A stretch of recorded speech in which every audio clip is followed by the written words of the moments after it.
Hello everyone, my name is Alex. I'm a 2000 rated over-the-board chess player, and in this series we're going from 1000 to 2000 elo in chess.com rapid games, where I'll be explaining my thought process as best as I possibly can for your education and entertainment. And today we have a Caro Kann Defense against GPA 43 from South Korea. 1928 rated, a high rating. And we go into a classical Caro Kann Defense, right? Here, most people take. It's typically the move that is played. However, I'm going to be playing the move g6, which is known as the Gurgenidze system. I have, I think, 2 other videos on the channel in the Gurgenidze system so far. It's one of the more obscure ways to play the Caro Kann, and what it's essentially like trying to argue is that the knight on c3 is misplaced. How am I trying to argue that? The knight looks like a very good piece, right? There's a lot of pressure on the light squares in the center, and the knight is not only defending, but also attacking. Well, the point is, if my opponent trades on d5, which is pretty likely, because most people do trade, then the idea is to put the bishop on g7, obviously, and target the d4 pawn. And what we're going to be trying to say is that this knight on c3 sucks. In the same way that in an exchange Caro Kann, the knight on c3 tends to suck, which, if you've been around the channel for a while, you'll know that I've talked about this concept before. Where in an exchange Caro Kann, so say here we have takes, knight c3, the knight isn't very good here, because d5 is well protected. We can always play the move e6 to defend it even further. And the problem is that white can't play the move c3 to guard his center, right? And white can't play the move c4 to challenge my center because the knight is in the way. That's essentially the idea of the Gurgenidze system. It's not an exchange Caro Kann, although we may still take on e4 at the correct moment, but we're, again, just trying to say this knight is in the wrong place. I think we can actually take straight away, because if knight takes, I'm pretty sure we can just go ahead and take on d4, which looks really scary, but there's no bishop to b5 check, because of course we have a pawn on c6. And because the bishop can't move with check, we're not losing our queen. My opponent can play knight to f3 to attack my queen, but we just retreat the queen. And yes, white gets some quick development, but the black position should be pretty solid. So he takes with the bishop instead. And the important thing is, I don't want to take and allow knight takes because of queen takes d4. So white has to instead take with the bishop. And the reason that that is good is because, firstly, we can go bishop to g7. We can always throw in knight to f6. Maybe playing it first was better. I don't think it matters particularly. But the point is the knight can't move, because if the knight moves, then white can play c3, which is exactly what white wants to do. Again, because the point is that this knight is misplaced. So if the knight is able to move and the pawn is able to go to c3, why are we playing this system?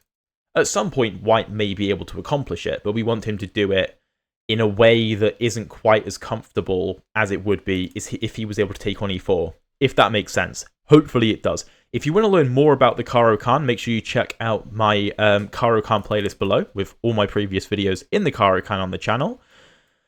I think we can just go ahead and play knight to f6, apply pressure to the bishop. I expect he'll drop it back to f3 or d3, and then we probably just castle. We can bring our bishop out. Typically, if knight to f3, then we play bishop to g4, pinning the knight, and most of the time, you just trade. But my opponent goes bishop to f3, which is interesting because that feels a little bit wrong. Of course, his queen is now defending the d file.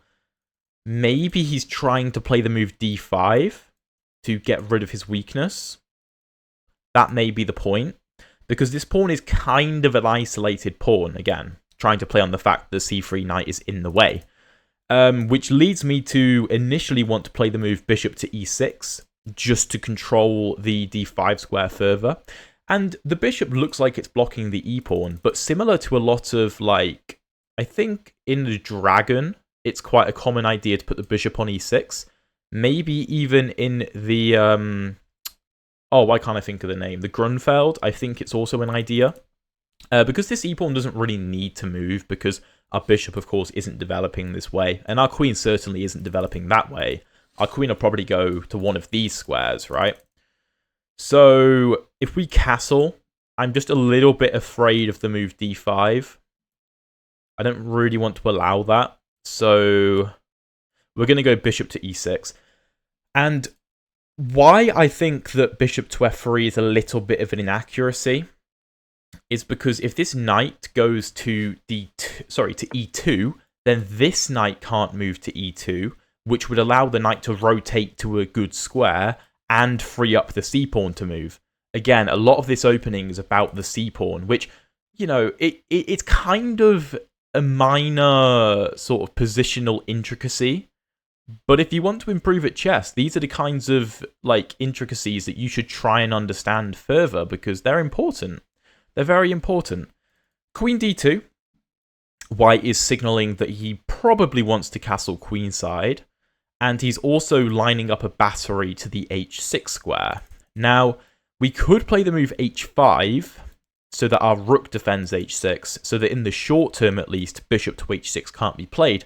However, when we castle, of course, our rook will be moving to the f8 square, and then bishop h6 will still be playable.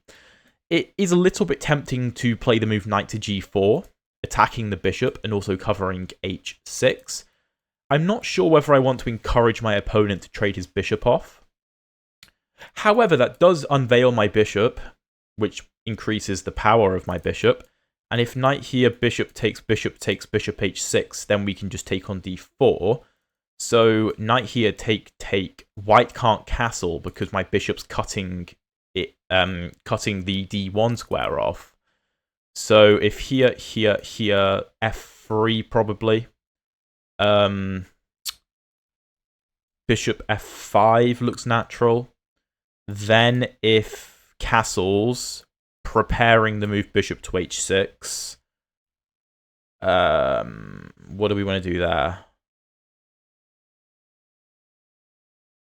Not entirely sure, but it looks like a decent position. Again, this knight is a bit strange. And we do have the bishop pair. I think I like that. I don't think I'm missing anything. He can't... Can he throw in d5? To try and distract my bishop? No, surely we just take, and if takes... Take, check. And then what? The material's equal? But his king is weak. We can take back on e6 and win a pawn, but I mean... I'm not sure. I think, though, if this pawn moves, then our bishop will become very, very powerful, and I think that should be enough to get an advantage from that position. That endgame probably favours us. Probably. And I mean, after the move d5, it's not like we have to take the bishop on e3. It's just the first move that came to mind. Typically when things get very tactically complicated like this, with lots of pieces looking at each other, the first reaction often should just be to grab as much material as quickly as possible. But yeah, of course, my opponent... Well, not of course my opponent takes, but my opponent does take, and we get the position that we were more expecting. Oh, I suppose h3 accomplishes the same thing as f3. Yeah, I didn't really consider that. A little bit of an oversight, but it doesn't matter too much. Now the question is, do we want our bishop on f5 or e6? Of course, our bishop will get trapped if we go to h5, so that's out of the question. Would we rather control this diagonal or this diagonal? That's the question. Well, difficult to say. The bishop looks more active on the f5 square, attacking c2. But after white castles, the c2 square is very well defended. Very well defended. We do control the e4 square to potentially stop knight to e4, which could be useful. However, if bishop e6 castles queenside, we can play the move queen to a5, applying a lot of pressure to the a2 square. And if king to b1, this knight is frozen, so it can't access e4 anyway, otherwise a2 will hang. So that's fine. And our bishop can always rotate to a different square anyway. So I think I like bishop to e6. Now my opponent may decide to play knight to f3 and castle kingside. He may do that. We could dissuade him, however. If knight to f3, we could throw in the move bishop to c4. He does go knight to f3. We could throw in bishop c4, of course, guarding the f1 square. And then if my opponent castles queenside, we can continue with the queen to a5 plan. There is no immediate threat with that, however. We could castle kingside and invite the move bishop to h6, but I'm a little bit concerned about h4, h5 there. That looks a bit scary. So maybe we just go knight to a6 or knight to d7. I think knight d7, because then maybe we can access the c4 square, or the e4 square, or the d5 square. If we go to d7, we have access to all of those squares. We do invite the move d5, but we can take on c3 first, attacking the queen, and then take back on d5, so that's fine. So let's play this. We also control e5 in the short term in case white is planning on putting a knight there. If knight to g5 attacking my bishop, then probably bishop c4 getting out of the way. And then the knight looks a little bit silly. By the way, if you're enjoying the video so far, please drop a like and subscribe if you haven't already. I would really appreciate it. It really helps to keep me motivated with these daily uploads, which I think I haven't missed a day for maybe 2 months or something, which I think is pretty impressive. I don't know if you guys do, but I think it's pretty good. But yeah, my opponent hasn't spent all that much time. And he's got a reasonable position, but I don't think it's amazing. I don't think it's amazing because we have the bishop pair, right? Yeah, okay, my opponent does go knight g5. Again, that feels a little bit off. It just feels a little bit wrong because can't we just go bishop c4? Bishop f5 makes no sense because then g4 and our bishop will be forced to trade itself off in horrific fashion, ruining our pawn structure forever. So we're going to go bishop c4. This bishop can't really be attacked very well by the white pieces unless b3 is played, which is very weakening. Like, look how weak this diagonal becomes if b3 gets played. We can probably just retreat our bishop to a6 to monitor this diagonal and prepare the move c5, which maybe in conjunction with queen to a5 should be deadly. Should be absolutely deadly. And, you know, if we were to get a position like this, the power of the bishop pair would be very much on display. Because, again, all the way back in this position, white decided to exchange his light squared bishop for our knight. And whilst that wasn't a fatal error or anything, there is a reason that the bishop pair tends to be considered to be an advantage for the side with the bishop pair, especially in a position like this where there's quite an open center, so there's lots of lines for the bishops to watch. My opponent castles, queenside, okay. We could play h6, but I mean, that kind of just helps white because the knight is pretty useless on the g5 square, so I don't really want to encourage white to improve his position. He has, however, committed to castling queenside now. So queen to a5 looks pretty natural, putting pressure on lots of different things at once. We're probably threatening to take on a2 as well. If queen to a5 b3, maybe bishop to d5. I know that offers a trade, which typically we wouldn't want. However, the dark squares are so weak, and b3 is a hook for a5, a4. So I think that's probably justified. And again, this knight is just very silly. We could also consider moving our knight, maybe to b6, but then that blocks our queen off. We can always do that later. I still don't know where I want my knight. I may want the knight to help me with a c5 push as well. So I think I like the move queen a5. We also kind of just guard the d5 square. And again, pressure applied. d5 certainly can't be played because of all the things that are open in this position. It should favour the side with the bishop pair, right? Open positions tend to favour bishops over knights. And we have two very, very strong bishops. Very strong bishops. Maybe we should consider the move h6 soon, so that we can kick the knight back and regain the e6 square as a safe spot for our bishop to maintain control of this diagonal. Maybe I should have played it on the previous move for that exact reason. I didn't want to spend too long on that move, though, because we are a little bit down on time. Okay, maybe we play it now. King b1 is perfectly reasonable, defending the a2 pawn.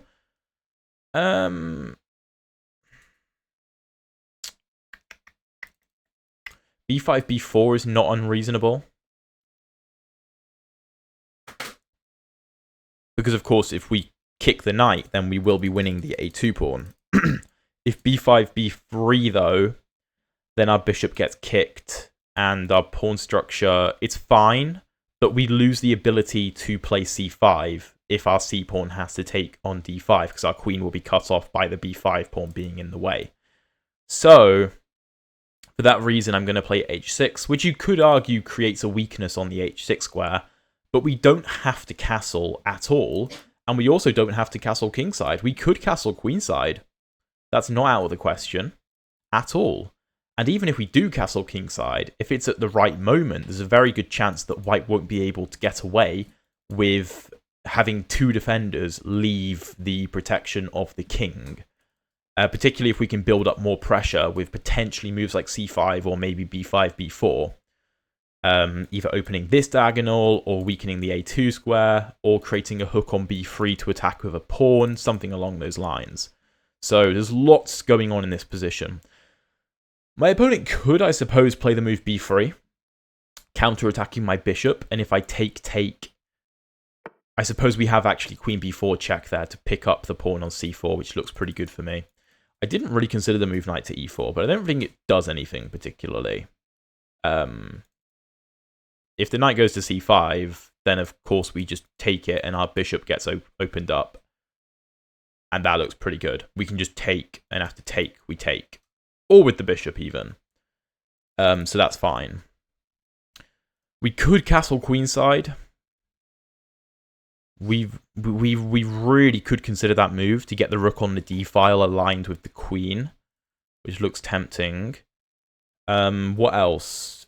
The immediate c5 doesn't really work now, because if we take the knight can take back to maintain defense of a2. So b5 looks quite tempting to try and play b4 to just completely dislodge the knight.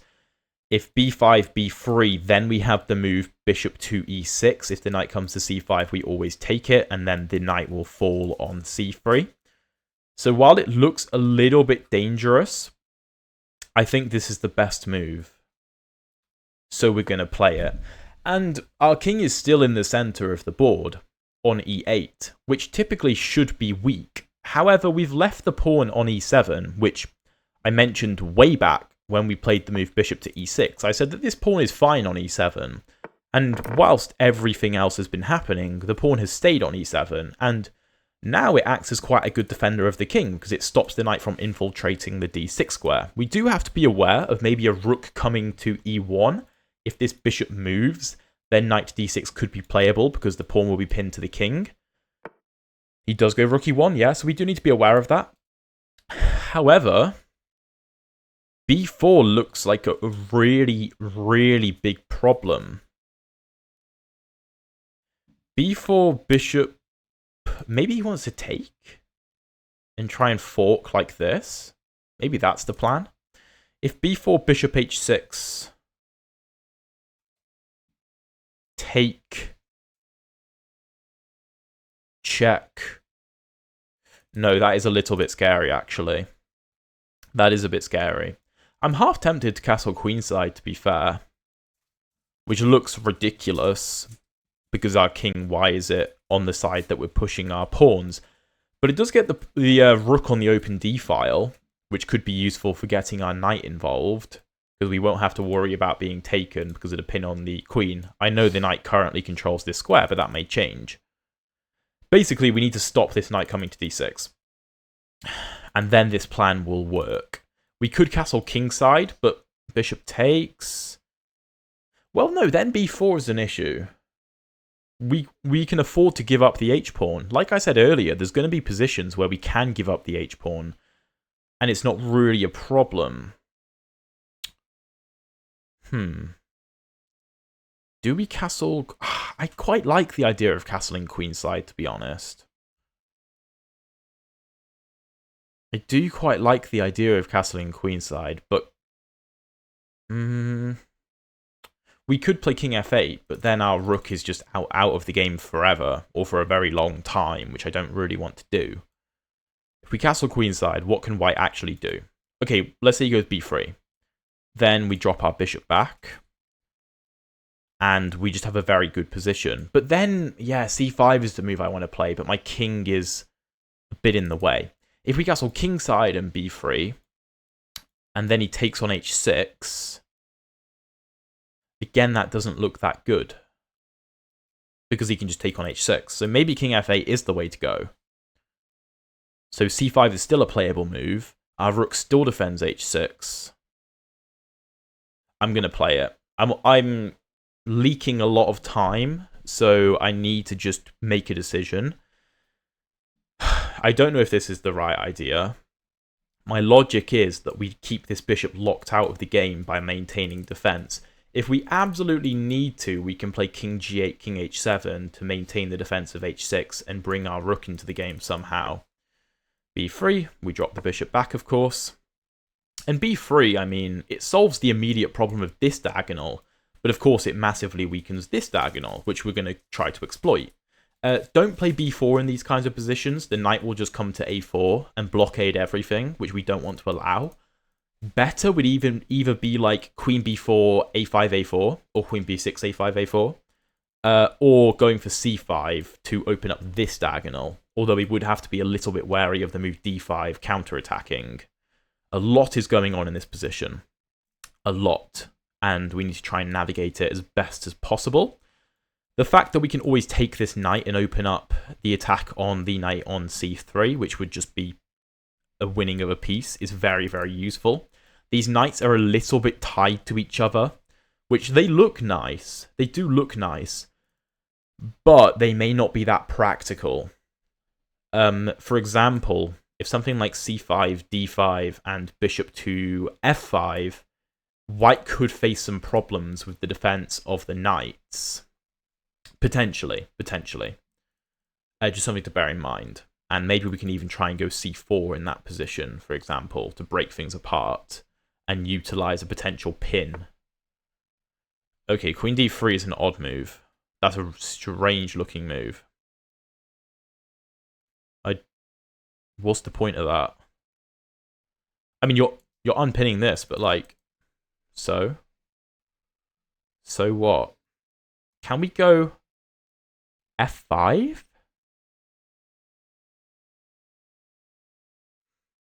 Could we go c5?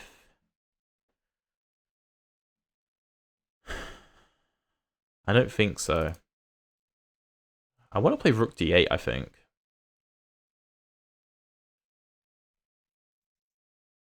Yeah, let's go rook d8.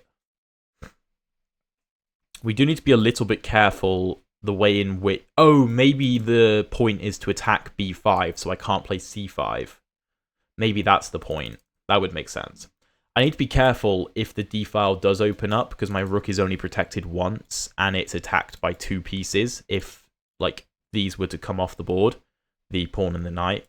So that does need to be kept in the back of your mind. But the fact that this knight can't harass my bishop, because of course if knight c5, then take and we win the queen, and probably the knight as well. Although we would have to watch out for potential back ranks, but the queen does cover that. Okay, bishop to c1. White is really backing up in this position. Really backing up.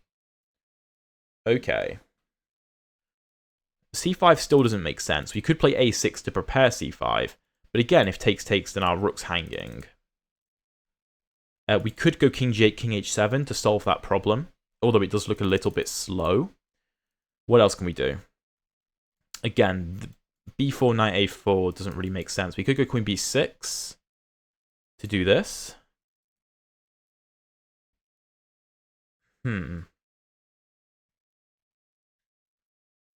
How do we... Like, I know we have the move knight to e5, but the queen just moves. And then, why is our knight on e5? A bit of a silly piece. We can't go knight c4, that doesn't make sense. So, I'm actually going to go king g8. Again, I'm unsure as to whether this is the best idea. But if, like, bishop to b2, king to h7, our king is pretty safe, and we've just solved the main issue of our position, then we can play something like a6, c5, which looks like a really slow plan. But I'm not sure exactly how white exploits that. I'm not sure. We are down to 2 minutes, however. So I may need to shut up a little bit and focus on making my moves. But hopefully, hopefully this video has been really informative in terms of how to play these kinds of wild positions. Queen g3 looks odd. That looks odd. It's not bad, it just looks strange. There's no threat. So I'm just going to go king to h7. Now we can play c5, because the queen took her eyes off of the b5 pawn, but it doesn't seem quite as effective anymore. We could go for this as well. Maybe. White's doing a good job of covering up here.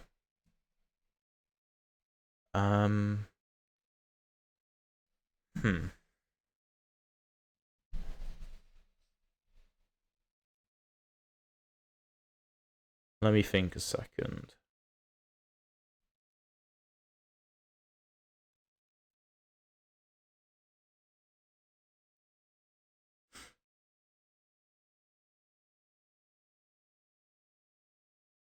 I'm going to go queen b6, because I want to try and advance my a pawn. Okay. I didn't really consider that. Oh, also attacking e7. No, that's a little bit problematic. Oh, do I have to give my bishop away? I think I have to. That sucks. I completely missed that idea. That's a nice find from my opponent. Let's take back with the knight. Not happy with that. Good find. Good find from my opponent. But okay. The game is certainly not over. I'm just very concerned about this diagonal. It looks really, really weak. Oh, alright. Time to clutch. Time to clutch. We do have pressure on d4, which is nice. Okay, that seems like a little bit of a step in the wrong direction.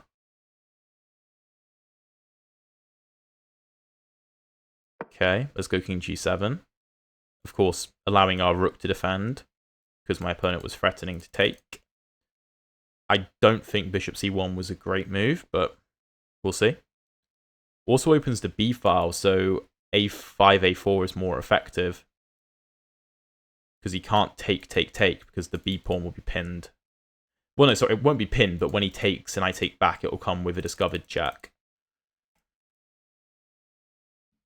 Again, we still have pressure on d4, which is nice. We can also consider the move knight to d5 in some lines. Not hanging the e pawn, of course, although in some lines that may be okay. But it would block off the ability for white to open this diagonal if the d pawn can't move. Knight retreats, which is interesting. Really interesting. I assume he wants to rotate like this, but then we have this check.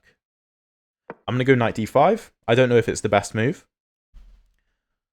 I'm not dropping the e pawn because it is defended by the knight.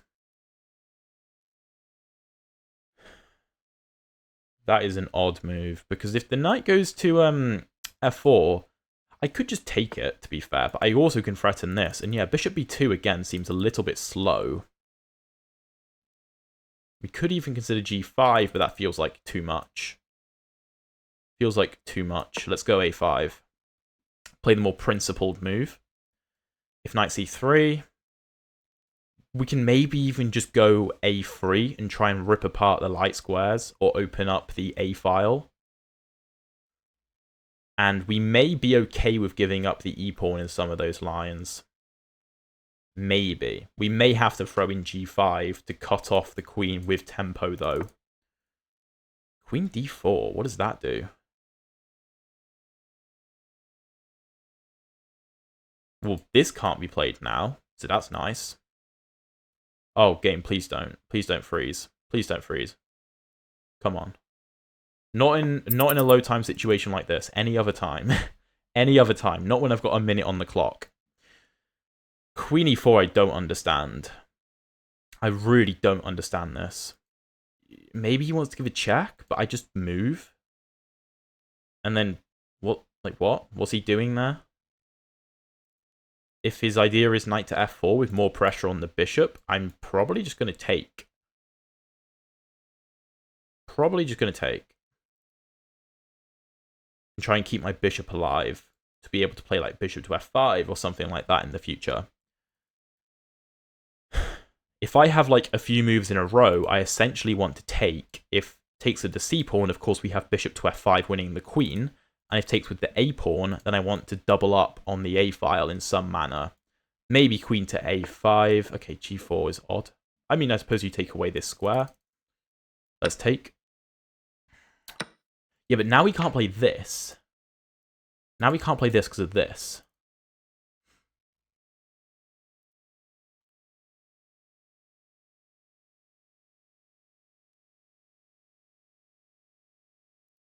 Here, here. Take.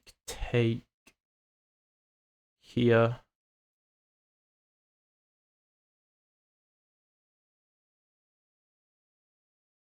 That looks pretty good. Let's play it, queen a5.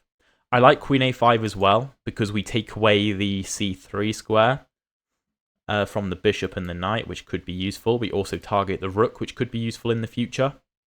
For example, if we get a trade here, this rook's only defended by this rook, so this rook can't move to help defend the third or second rank, for example, because it would hang behind it. d2, obviously, the rook would actually be defended by the queen and block my queen's attack on the rook, but things would be a little bit flimsy. That's not a move I considered, but it also doesn't look like a great move. I can play this if I want. Get rid of the dark squared bishop. I also don't have to do that.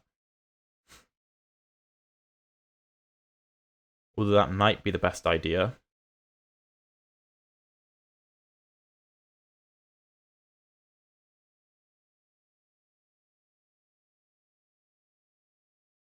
Yeah, I am going to do that. Because, of course, otherwise I'd be forking everything. So he has to take my knight. And now he loses his best piece, and the piece I was most scared of. Now d5 is fine. I just take it, probably with the pawn, so that e7 doesn't hang. And his knight is very much out of the game. That's a good move.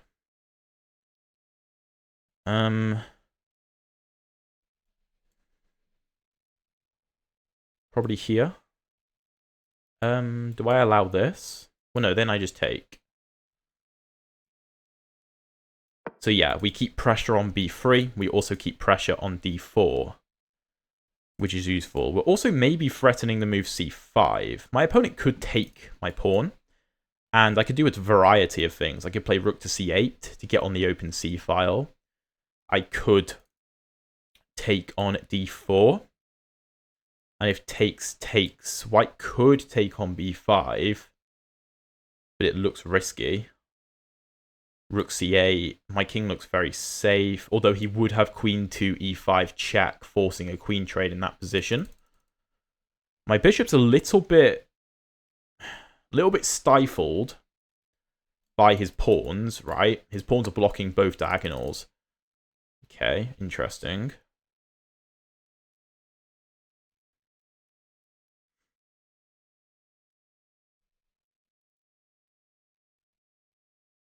Here, here, here.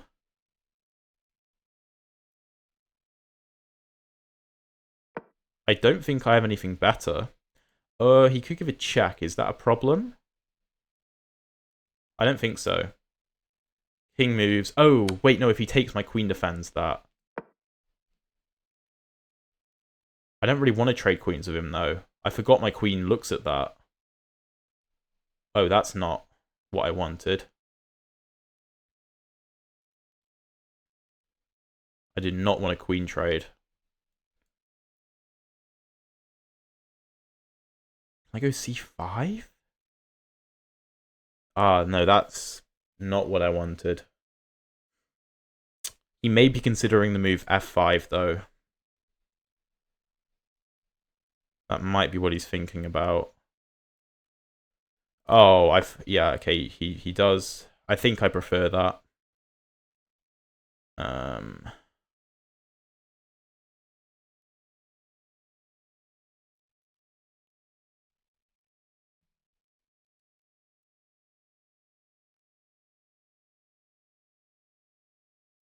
I don't really want to play this, but I'm going to play it.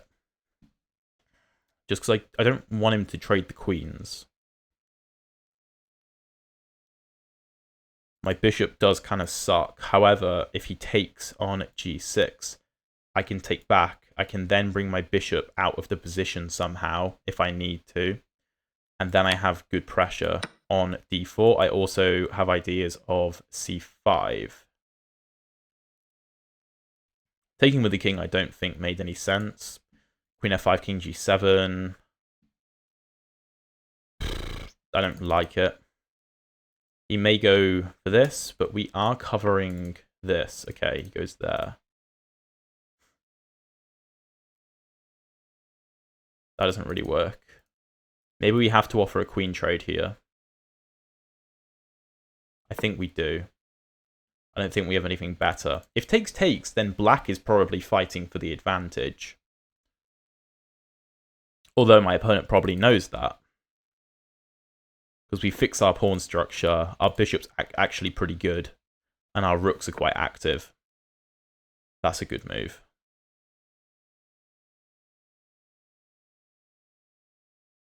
Okay, now we're threatening the pawn, and we're also defending the rook, so that if take and everything gets exchanged, it's bishop versus knight, and material is equal. We also have 2 pawn islands, white has 3. That should favor us. Okay, that is a pragmatic move, probably one of the best moves. I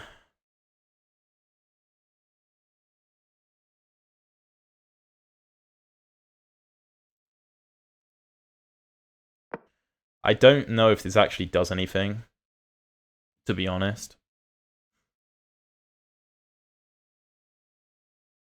Oh, wait, could I have taken the queen?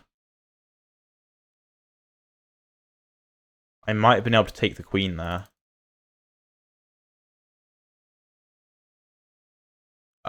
We can consider it for next move if white doesn't do anything particularly special.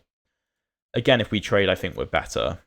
And we can probably make a passed pawn very quickly on the king side. Also, these pawns are weak to my light squared bishop because they're on light squares.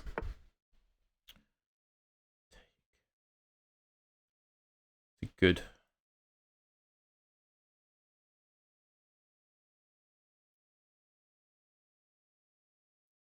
Oh, I actually don't know what to do here.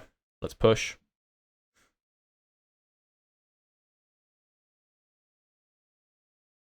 Don't like this. E6 might be coming as well, which looks a bit scary. Knight here, bishop here, take here, here, here. A4. Bit concerning. I would have rook d3 there, maybe. With the idea of a b5, rook b3 check, and then rook b5. But white, of course, doesn't have to take. He can go a5. Oh, no, then I can still take, though. Then I can still take. Complicated. He goes for this. I think I have to drop back. I don't really have anything better. This is a bit concerning in some positions. I am going to counterattack. I think that's probably the best thing we can do. We can at least have one active rook. This is really not nice, though. That's a strange move. I don't understand that. Why is he giving me this pawn? Knight f7 is meaningless. I just go king g7. That also doesn't really do anything. Well, you attack c5, I suppose. That's true. I can just defend it, though.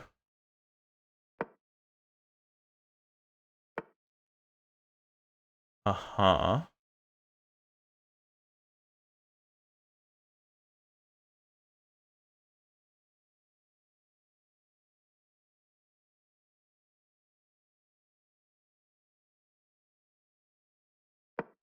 Rook c3. I hate this position, but we are up a pawn.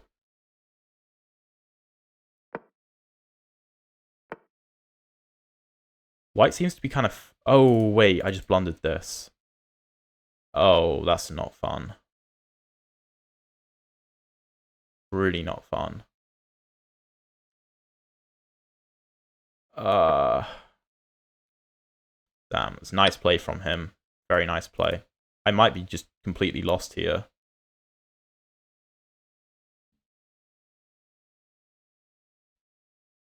I'm going to sack the rook. Well, I'm not sacking the rook, I'm sacking the bishop. Because I want to win this. And try and push my h-pawn very, very quickly. This is protected. He can go rook e5. Here, here, here, here, here, here. He's just in time. c4. This doesn't make any sense. Because just a4 and the game is over. Here, here, here?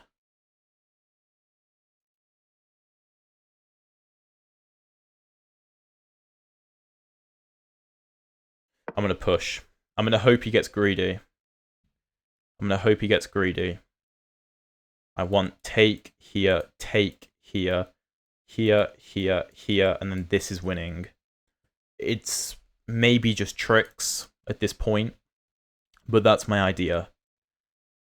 Because white will be a little bit too slow there. I'm also on 11 seconds, so I mean, I don't really have time to calculate everything. I think that this line is fine for white, but we can still cause problems with rook g2 cutting the king off. And then preparing to bring our other pawn up with the h-pawn. And then we are potentially threatening, like, pawn to h2, rook to g1, winning, well, just getting a queen. Let's push. This, I think, loses the game. Yeah, okay, he doesn't do that.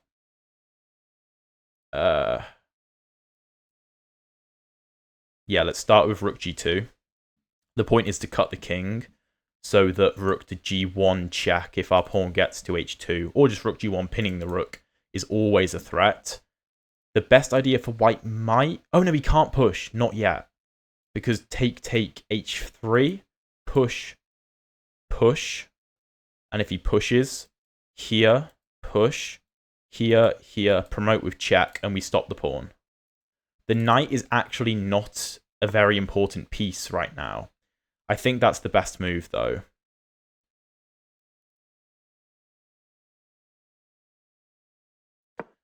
I don't know if this is the best move, but we're going to play it.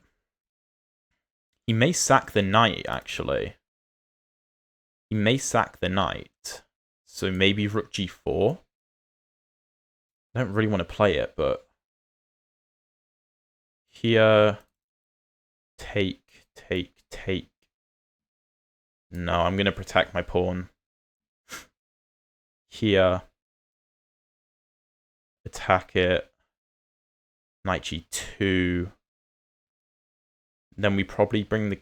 Oh no, then we can play like rook to e2 maybe. Okay, let's go. Bring our king. We maybe want to throw in the move b4 at some point.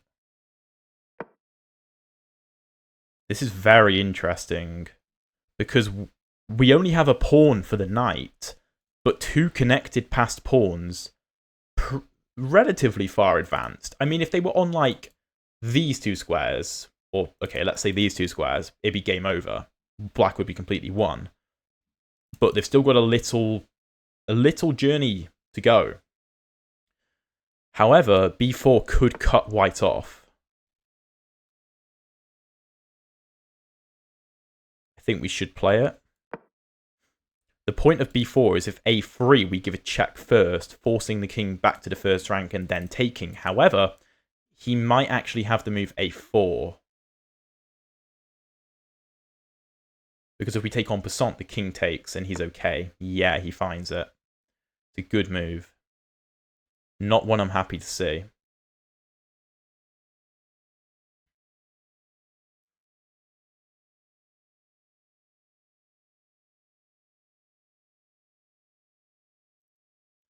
I don't know what I'm supposed to do here.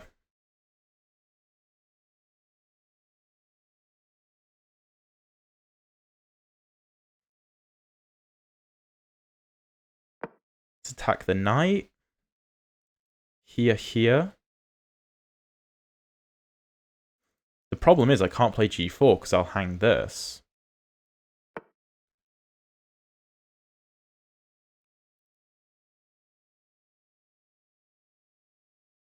Okay, let's attack the knight again. But also now defending this square. He could go knight to g4, threatening this. But I think we just move in. If knight h6, king f4, we cut the knight off. We're also pinning the pawn to the king. If rook here, we can advance. And if our king gets too close, white might lose. Although he may have a check here, winning the pawn. Okay. Let's push. His pawn's actually pretty slow. It's actually quite slow. Maybe I should have considered this move, but then he just gives a check. To attack the knight, obviously. What?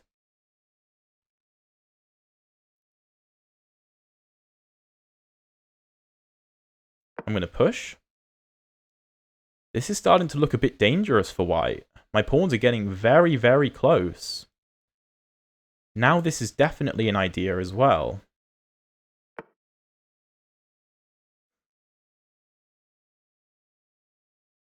Here.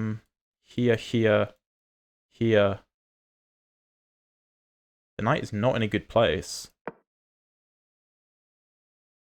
And this check... Does it work?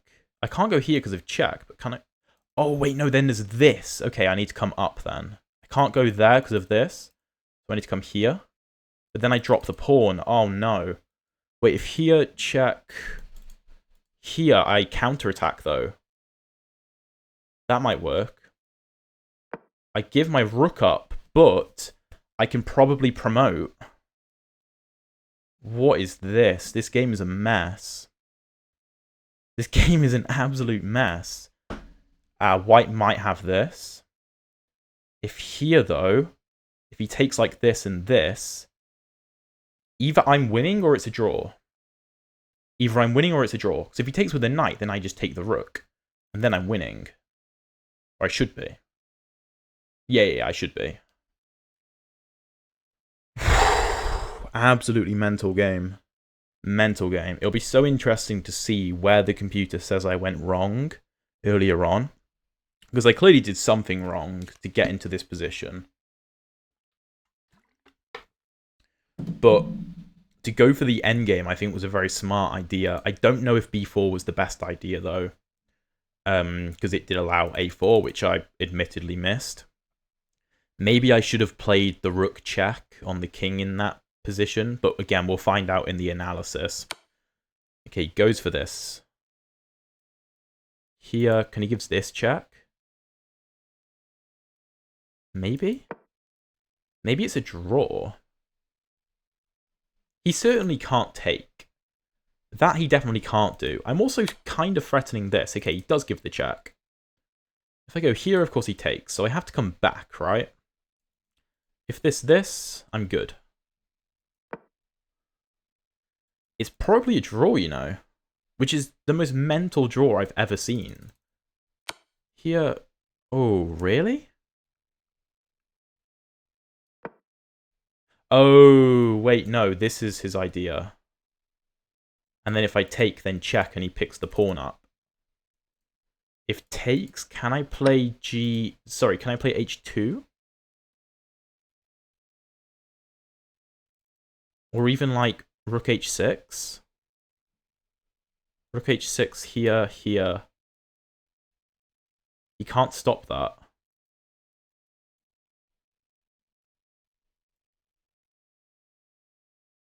I don't know if this works. I really don't know.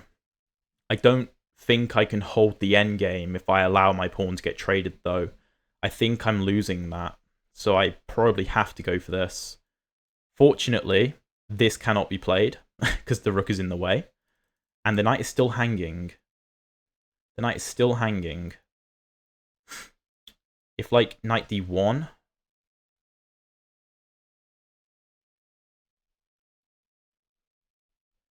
Probably king f1? Again, that might be a draw. I'm trying not to let the rook to the g1 square. So if the rook gets to g1, he may be able to hold. Although maybe I can go here. Here, here, rook g1, here, here. Oh no, then I have king g2. And if then he trades, then I can trade my rook for the pawn and it's a draw. I'd like to win, of course, but... Check.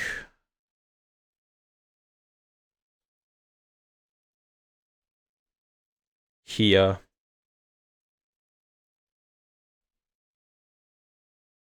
I think he can just keep giving me checks. Although I do have actually king to e2 there. And if rook g1, I could take the knight. Again, I think he draws that. I think he draws that because my king's too far away from this pawn. So I'd have to sack my rook for the pawn. But holding a draw from such a dangerous position, I think I'll take it. I think rook h6 is the best move here, as silly as it looks. And again, knight to f5, I think we just push. I think we just push. And if he takes our rook, I promote. And that's a very... Can white actually win that endgame? Okay, he goes for this. Let's attack. Oh, wait, no, that's the wrong move. Rook g1. It's probably a draw. Wait, is it? Oh, that's the wrong move. I just played the complete wrong move. I was supposed to play king to f1. I was supposed to play king to f1. I don't know why I just did that. I panicked. I was thinking too far in the future. Yeah. Ugh. King f3. Okay, it's just a draw. It's just a draw. Because I keep the knight locked out. And if here, take, and my opponent starts pushing the pawn, I will just have to sack my rook for the pawn. And then a knight versus... like, a king and a knight versus a king is obviously a draw. By insufficient material. To be fair, I don't think it mattered if I went king to f1. That was the move I was trying to play, but I just didn't for some reason. But I think it was still a draw. It probably wouldn't have made a difference. It just wasn't what I wanted. I felt like it made white's job a little bit more difficult. But he just has to sack the rook for the pawn at some point. Otherwise, then he will lose. If he doesn't. If he tries to save the rook and I trade it off. Although, actually, again though, a queen versus a rook, a knight, and a pawn, I'm not sure that's actually winning for me. Why is he doing that?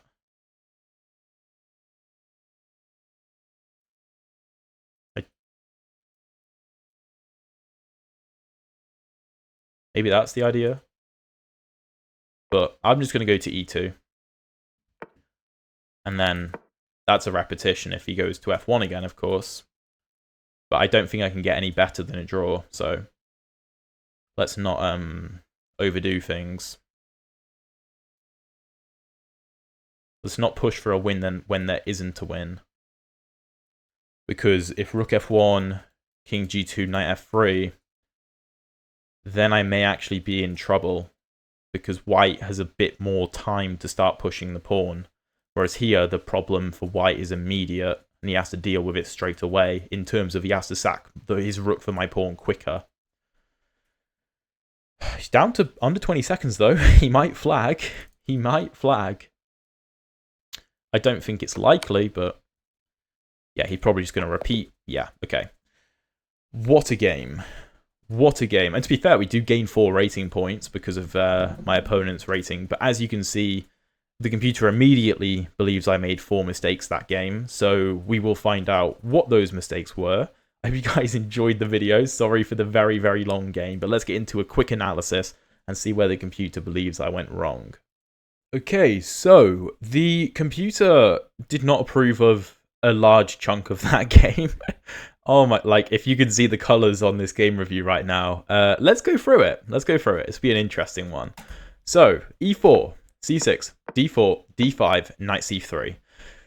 Now, you can go for the Tartakower, and one of the reasons I like to avoid the Tartakower is because white can play, like, really strange gambits, like the von Hennig, like this, for example, which people really struggle against. White can play, for example, the alien gambit with knight to g5.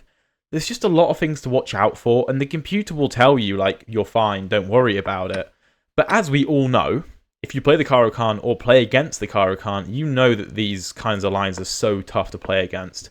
That's one of the reasons that I like to play g6, the Gurgenidze system, because it gets rid of those, essentially. Bishop d3 from my opponent, which is immediately an inaccuracy.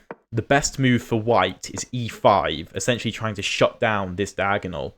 This knight is still kind of misplaced. We'll probably play c5 at some point in the future, but this is the best way for white to play.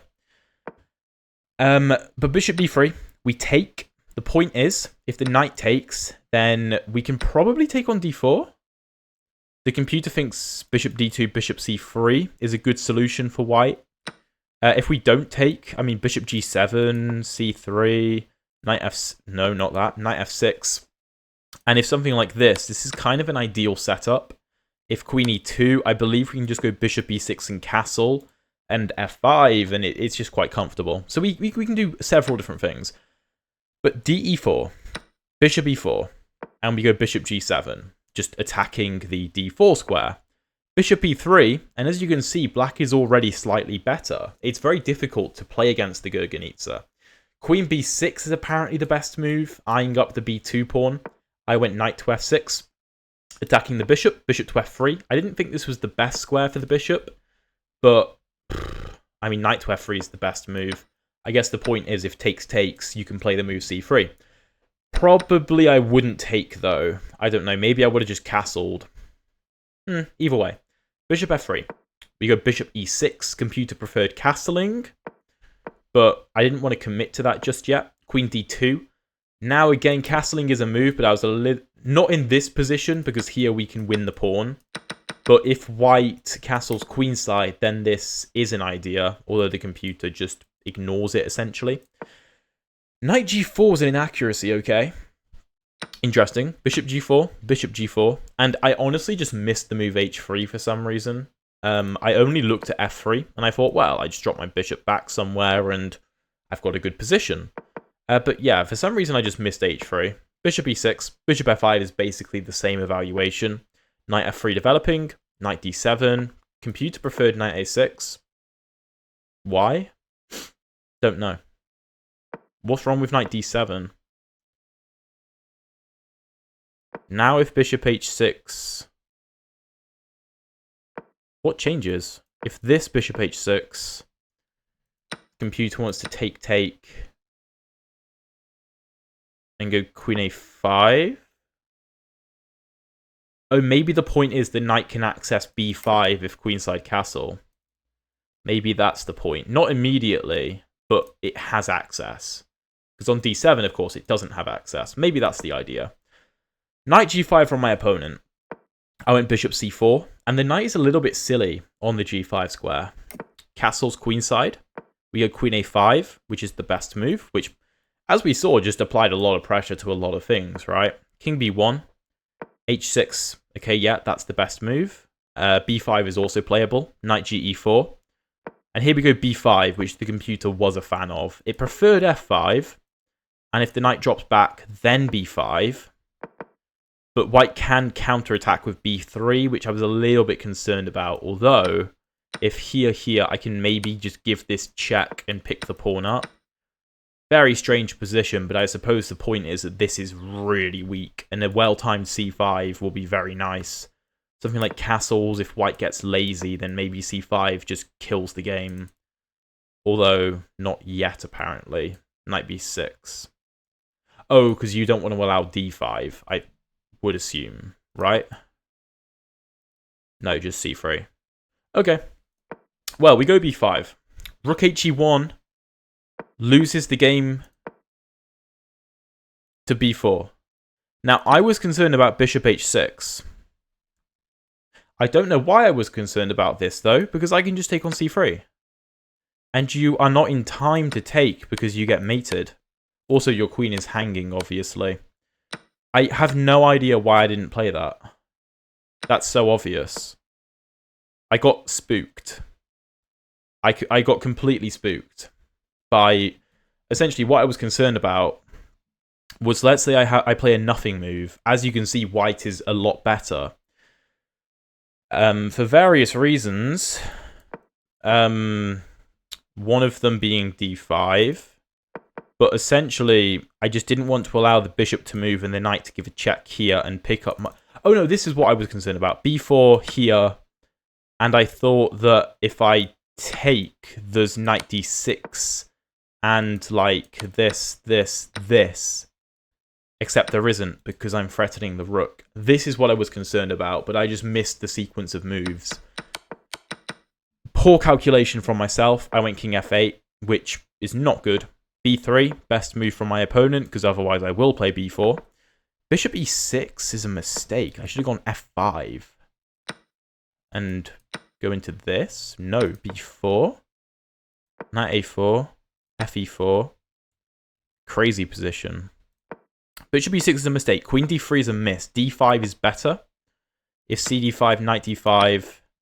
I can trade queens, but white has so much pressure on my position, and my rook is completely out the game. My b-pawn just looks a bit weird now, and this is just a bad position. But queen d3 chosen. I go rook d8, which is a decent move. Bishop c1. King g8. Okay, that's the best move. Happy with that. Queen g3.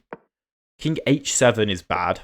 I should have gone b4 here, but I was concerned about knight a4. I thought my attack was over, which it is, in a sense. Bishop f5. Bishop b2. Computer wants to trade my bishop off and go e6 and just be solid. Maybe put the knight on d5. Maybe that's the idea. I didn't go for this, though, obviously. I went king h7 and bishop b2. Queen h4 was better, apparently, but bishop b2 played. Queen b6, I had no idea what to play. Rook he8 was better. In retrospect, I probably should have seen that. That's a pretty obvious move, because if this opens up, the e7 pawn could be weak, and as we can see, I played rook he8 later on, I believe, to prevent that exact problem. But queen b6, queen h4, threatening knight to g5. Bishop f6 is a mistake. This is better. Giving up the e7 pawn to do this. And I'm down a pawn, but I maybe have counterplay. This is apparently what I should have gone for. And that's why I should have played rook he8 sooner. Because now with this, then I can just move my bishop, and this is not hanging. That's the point. Although, can't you just do... Oh no, then the queen is cut off, so you just have to retreat. And that was a little bit silly. As you can see, the game is really on a knife's edge. Queen h4, bishop f6, knight f6, and bishop c1, which I thought was an odd move, because just king g7. King g8 was apparently better, but difficult to say. Knight e2, not a good move. We go knight d5. And now we're creating counterplay. I was expecting maybe knight f4 and sacrificing the exchange because there's some big attacks potentially coming. I would have to play bishop f5 here. And if like, oh no, not rook d3, rook d2 even, then again, all hell probably just breaks loose. I mean, g5, queen g3 is the computer line, which is a little bit insane. But bishop b2, I go a5. Queen e4, these are not the best moves, but I'm low on time. Queen e4, I just didn't understand, to be honest. a4, g4, good move. I take on b3. cb3 I thought was an odd move. The computer agreed.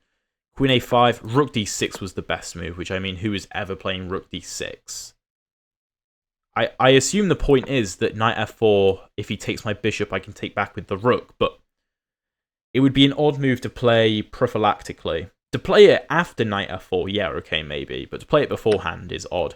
cb3, queen a5. Again, yeah, rook d6 is the move it wants. I go queen a5. Knight c1 I thought was strange again. Rook d6 again is the best move. I chose knight c3 check, which is not a good move. The point is the knight is just covering everything, right? b4 the engine also liked. That's interesting. So if white plays a nothing move here, let's say, I don't know, rook e2. This isn't actually the idea. Still, it wants rook d6. Also, bishop c8. Oh, I suppose the point is we just leave the knight in the center, and white can't do anything about it.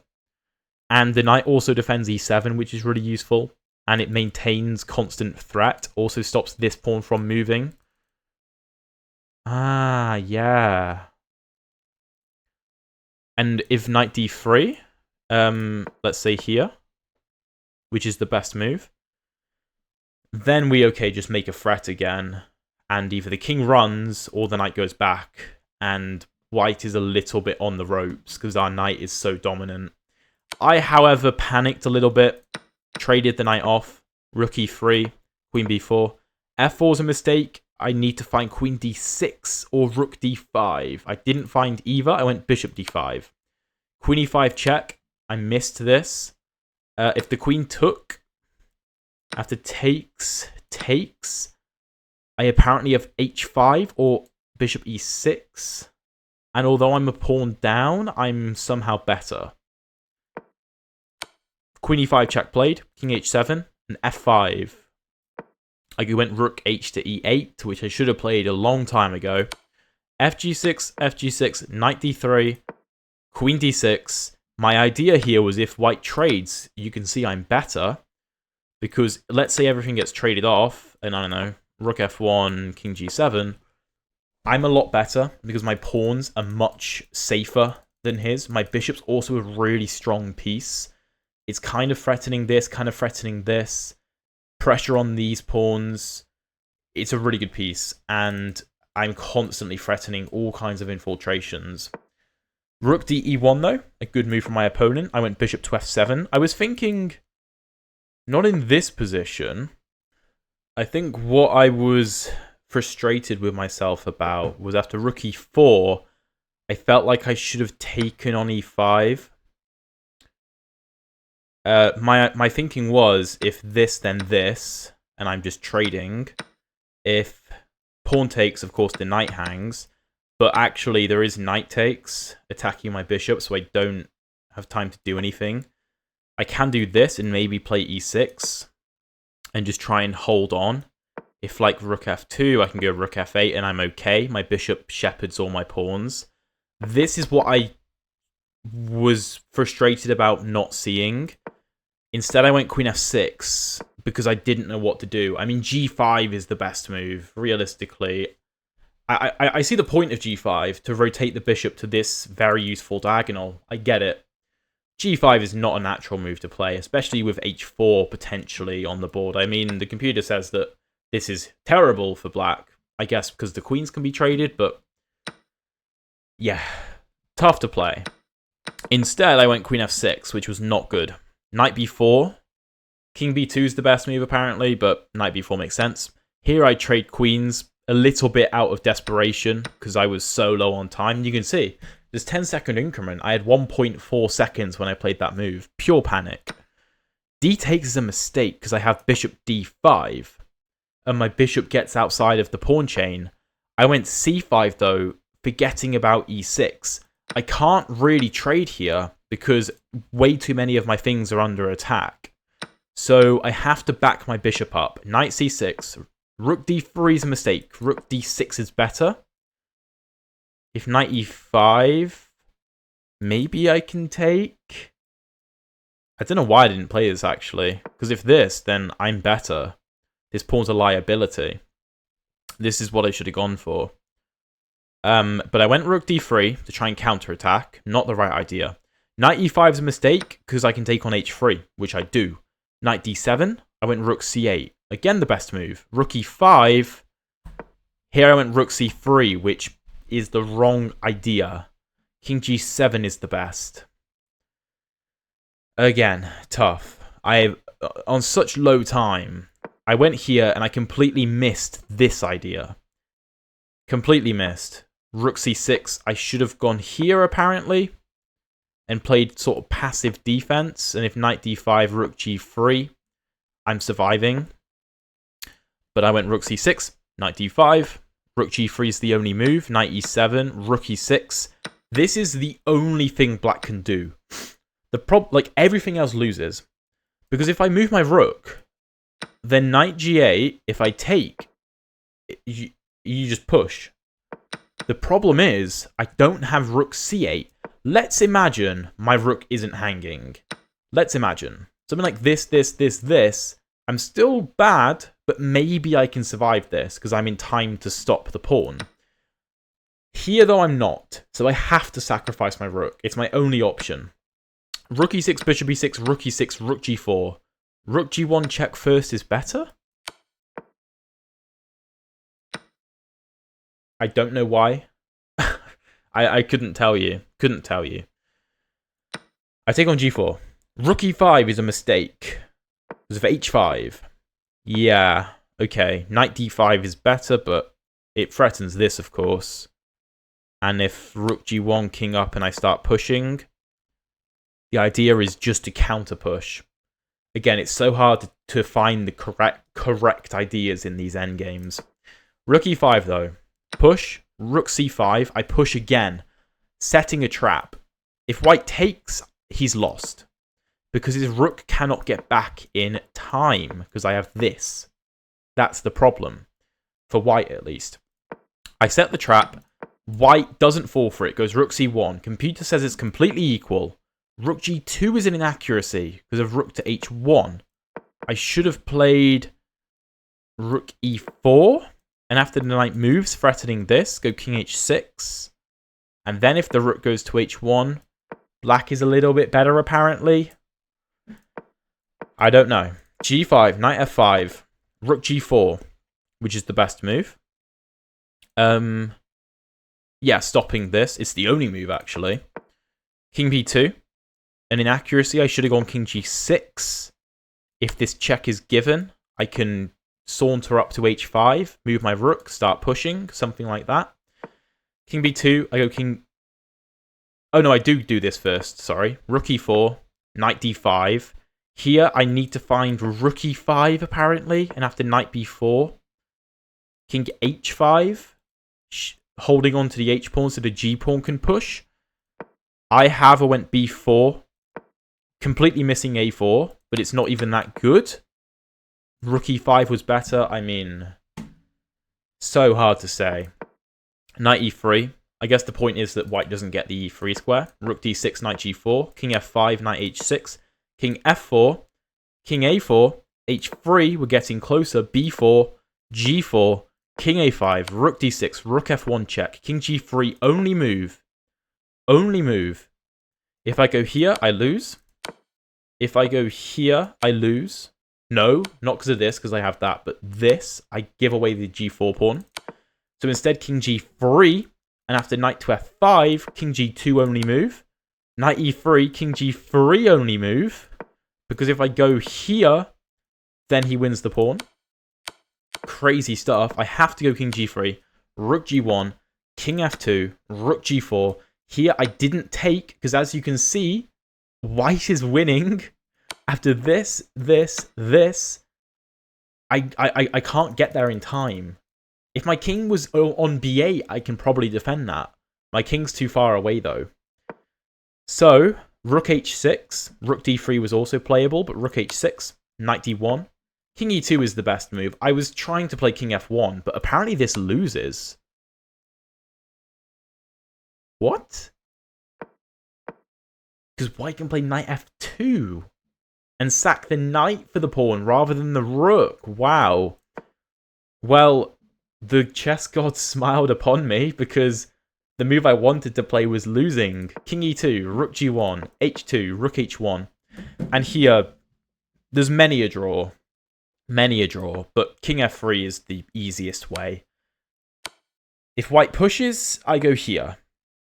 White either goes knight f2, gives up the knight, pushes, and after like this, the rook has to give itself up, and the pawn can push, but I will stop it.